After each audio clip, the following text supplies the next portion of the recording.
now that you've done your basic exercises and understand the split system and the different exercises to develop your body parts, you're now ready for power exercises. Because it's the power exercises that builds the ultimate of mass and power into your body. Without a doubt, bodybuilders produce some of the most striking physiques on the planet. They create a shape and proportion that is, at least by the aesthetics of physique competition, the most beautiful in human history. When they are in contest shape, nobody else on earth displays such definition, muscle separation, or vascularity. A top-level bodybuilder in contest condition looks like nothing less than a living anatomy chart.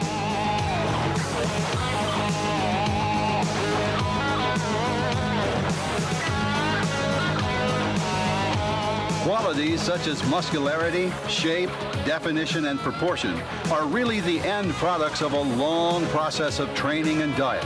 They represent the final product, and none of these attributes would be possible without a sufficient amount of the raw material of the whole enterprise, muscle. To succeed in the sport, a bodybuilder first has to build a solid, thick, fundamental structure of dense muscle mass. Bodybuilders are obviously concerned with training for detail. Detail being cuts, definition, muscular symmetry, their proportion. That's what the judges are looking for on stage. But before you can train for detail, you gotta train for size to get big, massive muscles. Of course, the necessity to build a foundation of muscle doesn't just apply to would-be bodybuilding champions. Anyone wanting to build, shape, and develop his or her body with weight training for health, for athletics, or just trying to look and feel better is faced with the same challenge, building muscle mass. Most types of weight training, pioneered and developed by bodybuilders over the past several decades, do build muscle. But building the maximum amount of mass and strength possible requires a very specific approach to progressive resistance training and the application of certain Weider training principles more than others. There is a specific type of training just for this. While there are Weider principles for quality and definition work, there are also Weider principles for getting big, massive muscles. In this tape, we will describe the most effective and efficient ways of training for mass and strength, and examine which Weider principles are most helpful in achieving these goals. We will answer such questions as, what exercises are best for mass training? How much weight do you need to build maximum size? What kind of reps and sets program should you follow? How often should you train? How quickly?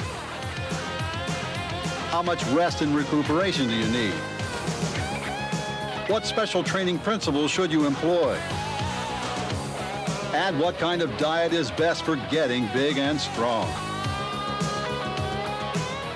Of course, the overall volume of a muscle is affected by a number of factors. Mitochondrial mass, for example, the energy factories within a muscle cell, glycogenation, the amount of carbohydrates stored in the cell, and blood supply. But the most important structure that contributes to muscle size and strength, particularly as far as bodybuilders are concerned, is muscle fiber. You produce the most massive and strongest muscle possible by hypertrophying the muscle fiber, that is, making it bigger and stronger. You accomplish this by following the proper program of progressive resistance weight training and using the appropriate training principles to build maximum mass. And the most basic of these is training with heavy weight. You have to have some muscle to work with before you start finishing it off. If you don't have the mass, there's nothing to finish. Then you're wasting time doing a lot of finishing movements when you don't have the muscle to finish off. I still think I would be influenced to work reasonably heavy. You can go for the burn all you want and you will not get results. I agree with you that the heavier weights is where it's at as far as putting on the mass. You really have to train for mass by training with heavy weights to interject and stimulate the muscles into responding. They need to develop the muscle mass in order to get it, to have enough mass to file down later on for competition. And the only way to get that mass is to use heavy power training. If you would normally come in every week and do 305 on the bench, once a month you should come in and go up to at least 405. And the same thing go for the back and the shoulders, as well as the legs and every other body part. When I'm training for mass during the week, I like to take the first portion of the week and train heavy movements early in the week, and then by the time I get to the ending of the week, those movements lighten up because your energy level dips. So therefore, trying to get the most out of my training is in the mass building process is in the first portion of the week, the first 3 days. So delts 1 week, you go heavy. Same thing applies for the back, same thing applies for the chest, and the same thing applies for the thighs. So once a week is more than enough. The weight must be heavy enough to stimulate the muscle, but not too heavy that it hurts your muscle. Only do what your mind and your body can handle. Don't do more. Bodybuilders need to train with heavy weights. Women bodybuilders as well as men. A muscle fiber is a muscle fiber. And if women bodybuilders, or women training for health, fitness, and shape for that matter, don't train with substantial amounts of weight, they simply won't see the kinds of results they're working so hard for. Power training is especially important for women bodybuilders because they come to the gym, they're not used to handling heavy weights, they've been told all their lives, don't touch that, it's too heavy, you can't train, you're going to get muscle bound. Well, their bodies work just the same as a man's body. It responds to the same type of training as a man's body. They need to develop the muscle mass in order to get it, to have enough mass to file down later on for competition. And the only way to get that mass is to use heavy power training. I found that it was quite easy to put the size on as long as I stayed fairly heavy and lower reps. And until they reach the potential that they want to be at, or should I say get to the size that they want to be at, then they can lighten up their reps and their weights and stick to higher reps. What a lot of women don't realize is that to get results, sometimes somewhere in their training career, they must train for mass. And in order to do that, they have to really bite the bullet and train heavy to stimulate the muscle into growth. I know that a lot of women listening to me are probably going to say, oh my gosh, I don't want to look like a weightlifter or a, East German swimmer or whatever image they have about over-muscled women.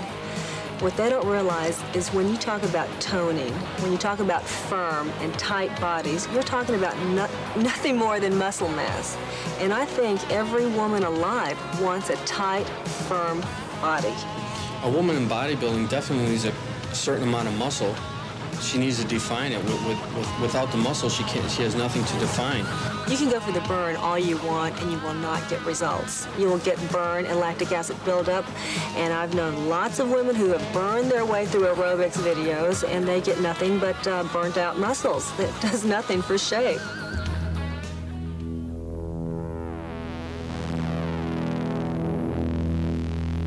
The athletes who lift the heaviest weight are weightlifters. That's the point of their sport. Bodybuilders are not weightlifters, but when it comes to building mass and strength, these two types of athletes have a lot in common. I'm a competitive powerlifter. I'm only concerned with how much weight I can lift. I don't have to worry on how I'm going to look on stage. But the Weider principles that I use in my power training can also be used by bodybuilders who are trying to get as big and massive as possible. How heavy do you need to train? Bodybuilding is not weightlifting, so how much weight you use is less important than how you feel working with a given weight and how training with it affects your body. In general, you choose a weight in bodybuilding that allows you to do a specific kind of set. For mass training, this is generally a weight that allows you to do 6 to 8 reps in each set. If you can do too many more reps than this, the weight is too light to allow you to build maximum mass and strength. If you fail before you reach the 6th rep, the weight you're using is too heavy.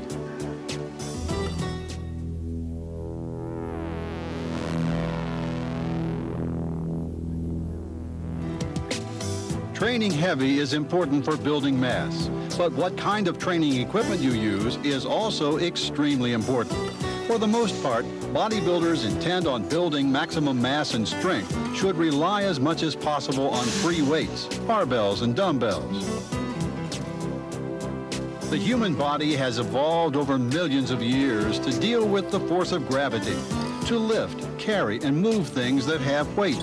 When you lift a barbell or dumbbell, your body has to stabilize the weight against gravity. Secondary muscles, ligaments, and joints all come into play.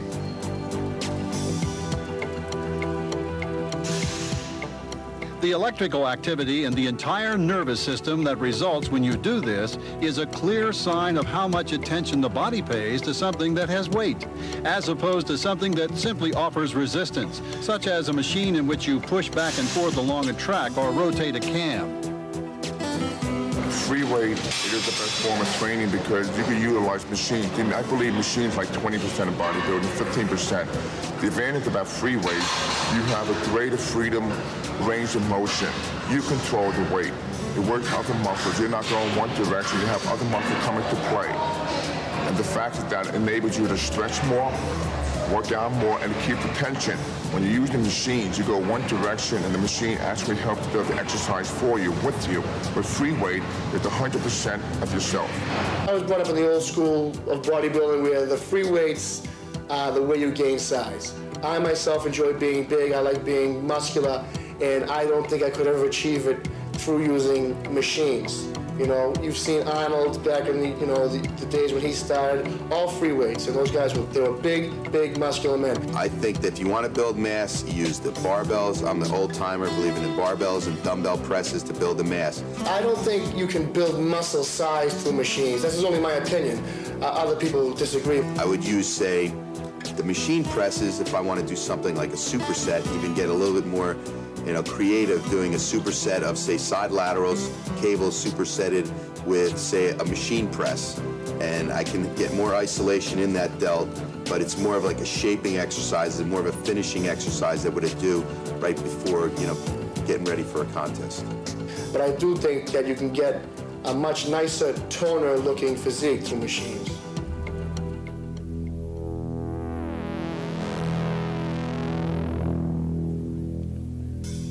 How well you're able to build mass is also a matter of what kind of exercises you do. For the most part, the best mass-building movements are two-joint exercises. That is, ones that involve the movement of two joints, such as presses, rows, leg presses,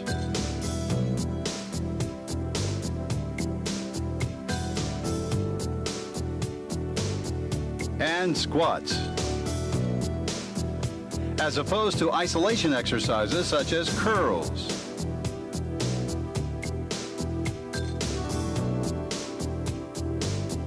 extensions,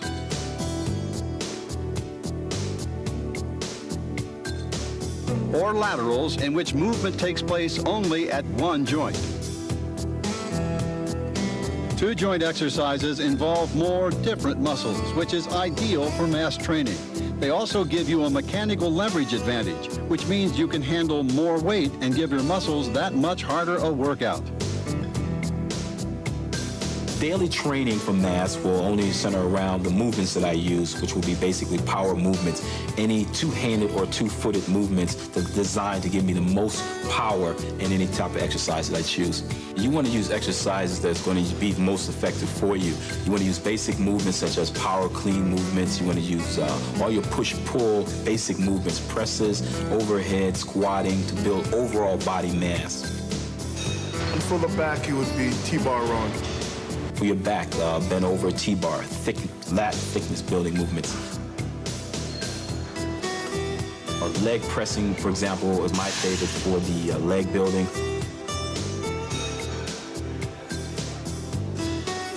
Of course, training heavy with free weights doesn't mean you forget everything you know about technique, how muscles work, and what angles to work them to get the best results. You're working a rear or behind the neck press will bring your arms more back so that you can hit slightly on the side delt as also the front delt, but it is a mass exercise. When you're doing front presses or military presses, you're working more on just your front head of your delts when you're working out. Then when you get to use dumbbells, you get more freedom of motion to work, each arm individually, plus you can rotate the arms in different ways where you can get a different feel on the deltoid, working the side and also the front.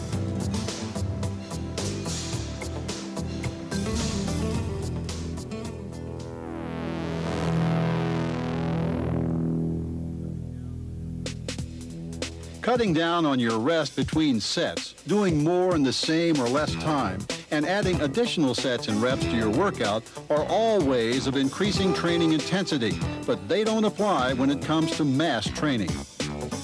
To build mass, you have to lift heavy weights. To lift heavy, you need to be as strong as possible. And there are several ways to ensure you're as fresh and strong as possible whenever you do a mass building set.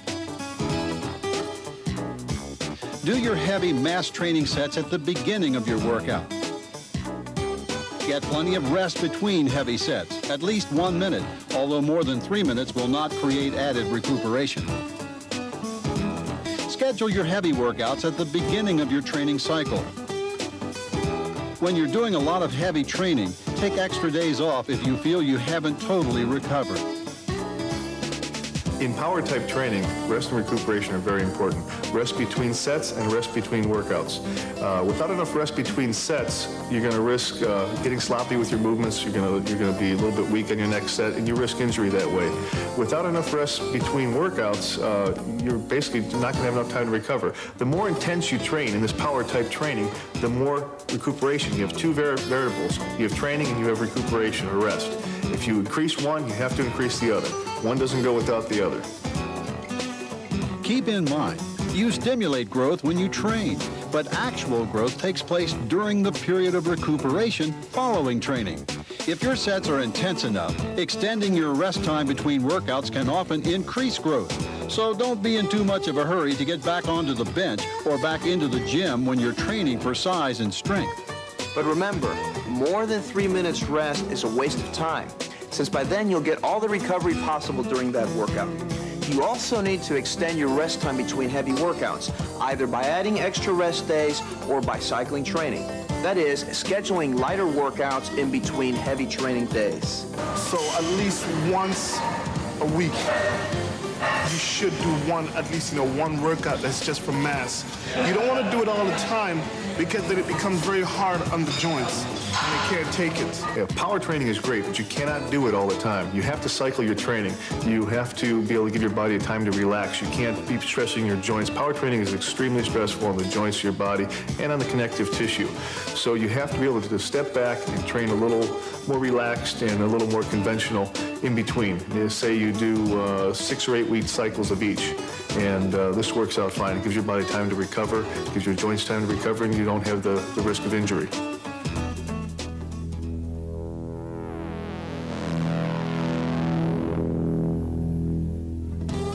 Bodybuilding training is done using a full range of motion, going from full extension of the muscles to full contraction. However, when you work a muscle through a full range of motion, you don't work more muscle fibers, you simply work the same muscle fibers more often. This involves endurance, and endurance has nothing to do with mass and power training. Besides, you put yourself in a position of leverage disadvantage at the extreme range of motion in many exercises, which means you can handle less weight. Also, stretching too far when working with heavy weights can increase the risk of injury. So for best results when you're training for mass and strength, train through an adequate range of motion.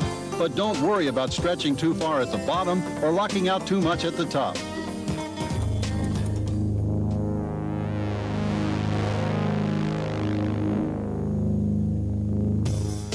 Muscle tissue is composed of muscle fibers, and there are 2 basic different kinds of fiber types. White fast-twitch fiber, which is capable of a limited number of very fast and powerful contractions, and red slow-twitch fiber, which is not as powerful but can continue to contract for high numbers of repetitions. When you train for strength and power, you tend to recruit white fiber, which is about 22% larger than red fiber.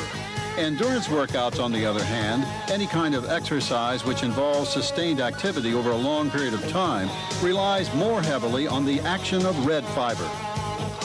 Therefore, the most effective kinds of mass training are usually those which are designed to develop the maximum amount of white fiber. There are 2 basic types of muscle fibers we see: the white fast-twitch fibers, which are for ballistic quick motions, and then we have the red slow twitch, which has a lot of hemoglobin in it and is more for endurance competition. Sometimes you have a combination or a mixing of both of these, and different muscle groups have different degrees or different ratios of red as well as white fibers. And it depends on the type of body prototype the individual was born with, as well as the type of training that they are performing on a regular basis. You mentioned something about white fibers. Is there a difference between white and red muscle fibers? Yes, there is a big difference. White muscle fiber is generally considered for speed. That's what will give you your mass. Red muscle fiber is usually for endurance type exercises, like if you do a real long set or for a marathon runner. Now, white muscle fiber is about 20% larger than red muscle fiber. So if you can recruit more white muscle fiber in your workout, you will definitely get more mass of it. When you train white fiber properly, you generally are involving red fiber as well. However, the opposite is not true. No, the opposite is definitely not true. Long, slow sets or time-intensive training where you don't give your muscles much time to recover are great for training red fiber, but only movements that are explosive, where speed is a factor and where the anaerobic fiber is given time to rest and recuperate, are guaranteed to get the maximum response from white, fast-twitch fiber. There is a kind of weight training that is designed to do all of the above. It's based on the Weider speed principle, and it's called compensatory acceleration.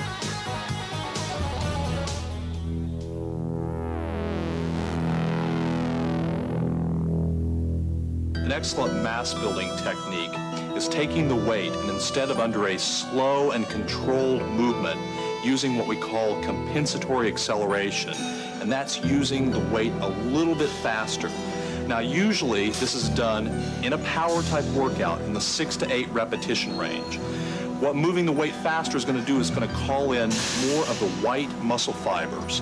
And also you're going to want to keep a continuous overload on the muscles and also keep a great deal of leverage. In other words, two-jointed movements, such as pressing movements for the chest, pressing movements for the thighs, this sort of thing. Mike, show me how you normally do these dumbbell presses. Sure.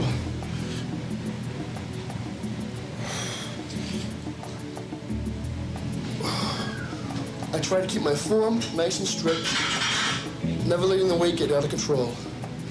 Do as many reps as I can without losing that control of the weight. Strict form is very important, but there's also a way to turn this into a super mass building exercise by using the Weider principle of acceleration. Why don't we go ahead and try it? Let's do it.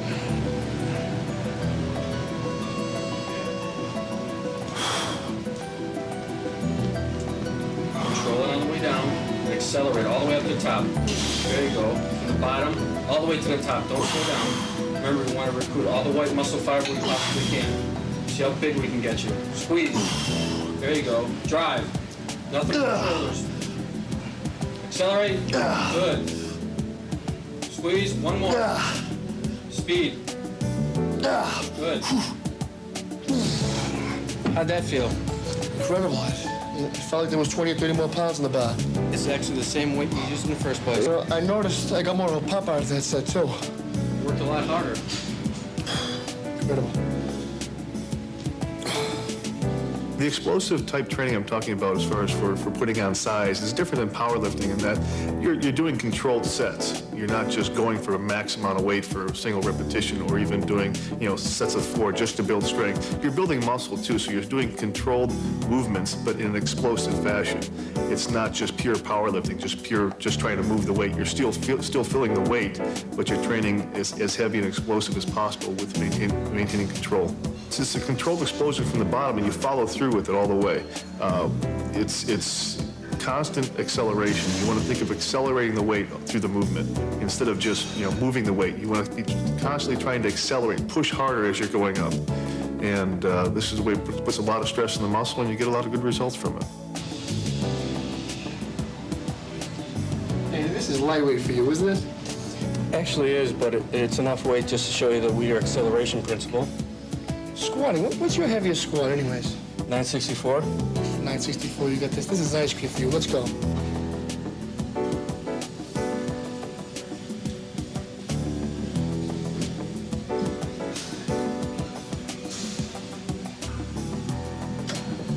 Watch how I accelerate from the bottom.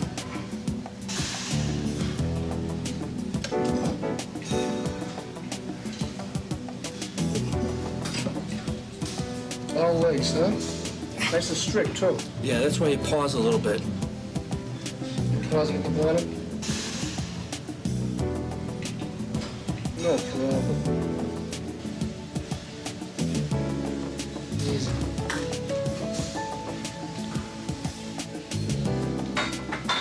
You're in. I can see that was really tough for you. Ice cream, baby, ice cream.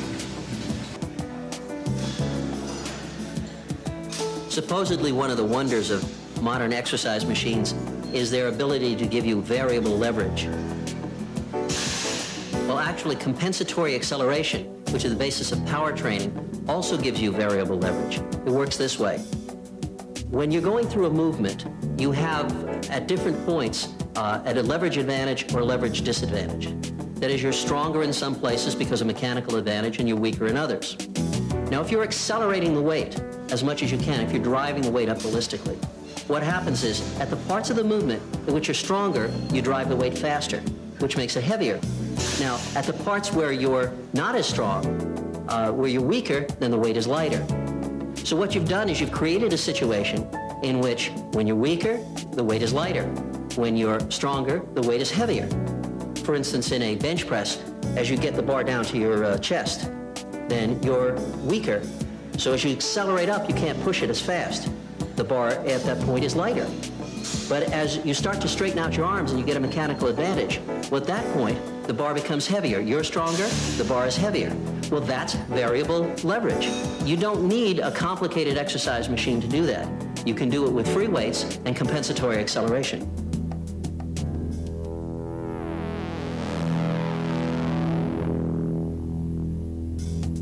Training to failure is another familiar training principle to most bodybuilders. It means continuing with any given set until you can't squeeze out any more reps with the weight you're using without stopping to rest. But this doesn't work with acceleration training. Acceleration training is designed to generate power. And what does this exactly mean? Power is different from strength. Strength is your ability to lift a weight a given distance. But in power, time comes into play. Power is a measure of the weight times the distance, divided by the time. That is, the faster you lift it, the more power you generate. We racked it because you weren't accelerating more, which means you weren't generating enough power.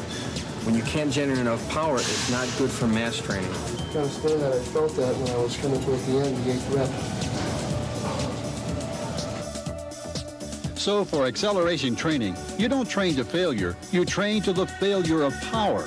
That is, you keep going until you can't accelerate the weight anymore. When power fails, stop. Take a rest for a minute or more. Then come back for another acceleration set. Again, what we're doing is working that white muscle fiber. In order to do that, we have to accelerate from the bottom of the movement all the way up to the top. Controlling on the way down, exploding on the way up, squeezing those lats.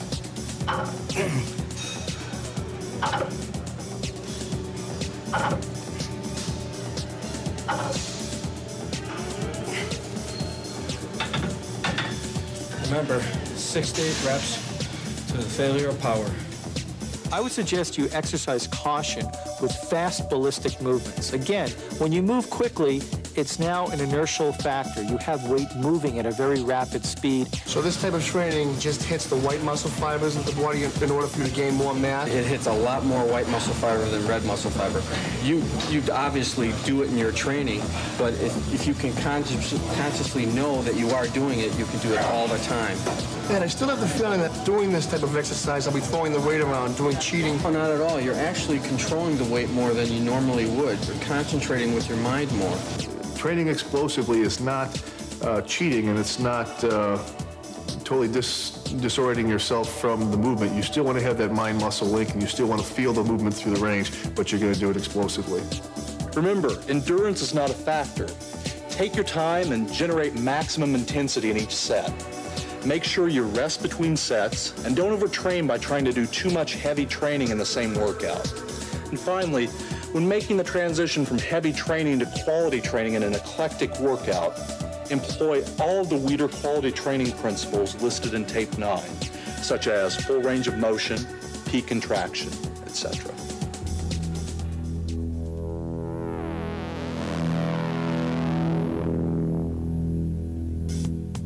Since training heavy helps build muscle, all things considered, the heavier you're able to train and still manage to do 6 or 8 reps, the more muscle mass you can build.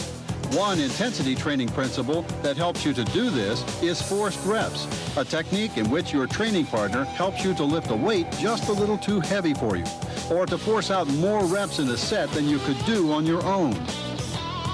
Say your bench press is 250 pounds. If you want to increase your bench press, basically you would do, say you do 8 reps with 250. We would strip the weight.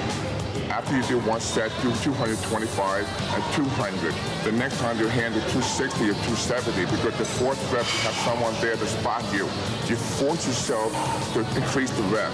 Like say if you do 8 reps, you can't do 2 more. You have a training partner to help you for a fourth rep. The next time you can handle the same weight and do 10 repetitions, then the next workout you handle more weight. So with the fourth rep technique enables you to be stronger and stronger.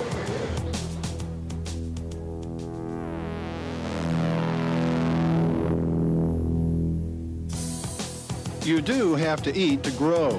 However, many bodybuilders training to get huge over the years have chosen to satisfy their nutritional needs simply by eating a lot. So what's basic for me is beef, ketchup, and Coca-Cola. Unfortunately, taking in calories indiscriminately like this may give your body what it needs to build muscle, but taking in all those excess calories is also likely to make you fat, which means dieting for definition becomes that much more difficult. Heavy training creates the demand for nutrients in the body. If you want to get big and strong, you have to supply whatever nutrients the body needs and deliver them when the body is most ready to absorb them. Tape 8 of the Weider system covers diet and nutrition at great length, but here is a summary of what, when, and how much to eat to give your body what it needs to build maximum mass. Eat at least 1 gram of protein per pound of body weight on days when you're doing intense training. Eat 5 or 6 smaller meals during the day rather than 2 or 3 larger meals. Take in both protein and carbs immediately after any intense workout. Fat intake should be kept low to moderate in your diet. Drink plenty of water to allow your metabolism to function most efficiently. You need to eat an adequate diet with supplements. It is especially important to eat protein during the window of opportunity, before, during, and after your workout. When I'm training for mass, I like to eat a lot of variations of food, primarily beef. 90% beef, and whatever goes with it will have beef on top of it. When I'm mass training, I do up my carbs. Unlike when I'm contest training, I drop my carbs and up my protein. I do just the opposite when I'm mass training.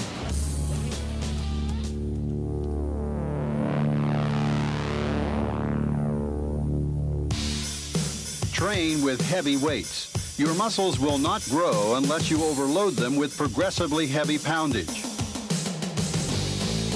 Choose a weight that allows you to do sets of 6 to 8 reps. Rely on free weights, barbells, and dumbbells for your mass and strength building workouts. Build mass using 2-joint compound exercises such as presses, rows, deadlifts, squats, and leg presses. Do your mass training at the beginning of your workouts or beginning of your training cycle when you're the strongest and the most rested. Rest at least 1 minute between heavy sets, but no more than 3 minutes. Take extra days off when necessary to allow for complete recuperation when you're doing heavy mass training. Cycle your training, alternating heavy and light training workouts or groups of workouts. Use the compensatory acceleration principle to develop the maximum of white fiber with ballistic movements.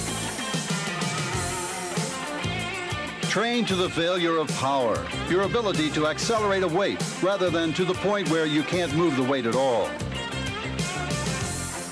Handle heavier weights doing forced reps with the help of a training partner.